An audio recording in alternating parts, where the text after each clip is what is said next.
നമ്മളെല്ലാവരും 26-ാം തീയതി ഇലക്ഷൻ ഇപ്പോൾ വർക്ക് ചൂട് പിടിച്ച് പോവുകയാണ്.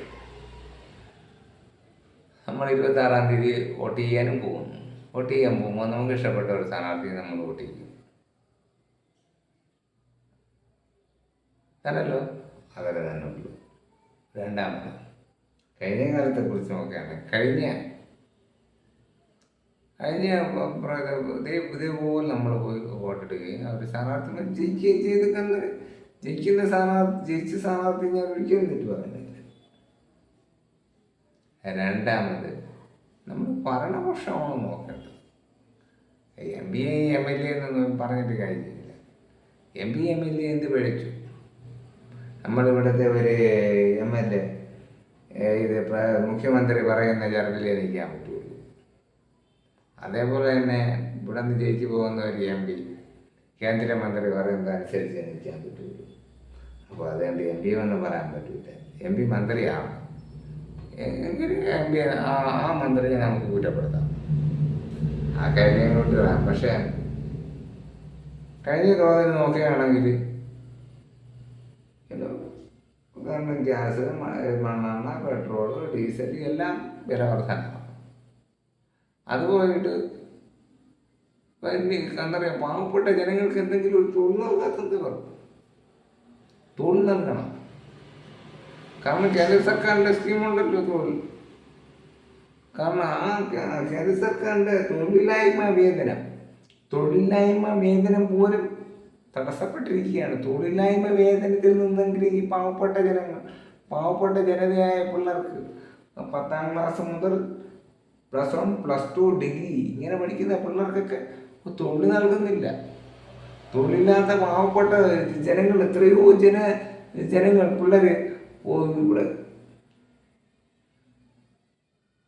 തെണ്ടി വലയുന്നുണ്ട്. അവരുടെയും വോട്ട് കൊണ്ടാണ് എല്ലാവരും കൂടെ ഒരു ജനപ്രതിനിധിയെ ജയിപ്പിക്കുകയും ഈ ജനപ്രതിനിധികളുടെ അംഗീകാരം കൊണ്ട് കേന്ദ്രത്തിൽ അംഗീകാരം കൊള്ളുകയും ചെയ്യുന്നു. ഒരു പ്രധാനമന്ത്രി വരികയും ചെയ്യും. അപ്പോൾ ഈ പ്രധാനമന്ത്രി, ഞാൻ പ്രധാനമന്ത്രി കുറ്റപ്പെടുത്തുന്നില്ല, അന്നറിയാം ഒരു പാർട്ടിയെ കുറ്റപ്പെടുത്തി പറയുന്നില്ല. എങ്കിലും എന്താണെന്നറിയാമോ, ഈ പാവപ്പെട്ട പിള്ളേർക്ക് തൊഴിൽ നൽകുന്നില്ല. ഇത് എല്ലാത്തിനും വില വർധന. അപ്പോൾ ഇതെല്ലാം നിങ്ങൾ ഇനി പാലിക്കുമെന്ന് പറയും.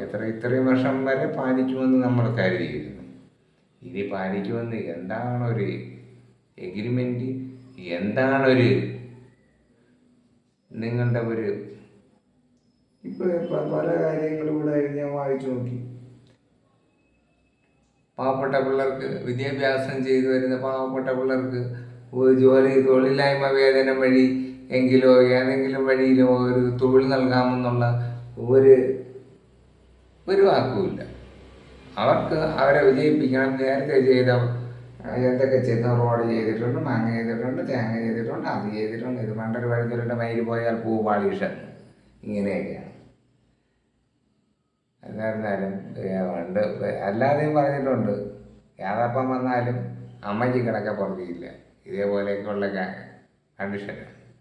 പക്ഷേ എങ്കിലും കഴിഞ്ഞത് വെച്ച് കഴിഞ്ഞത് ഭയങ്കരപ്പെട്ട ഒരു ജനങ്ങൾക്ക് അടിയാണ്.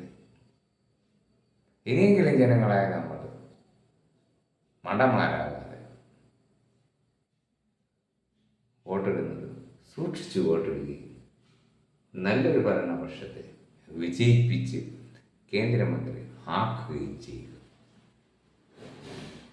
Good bye friends.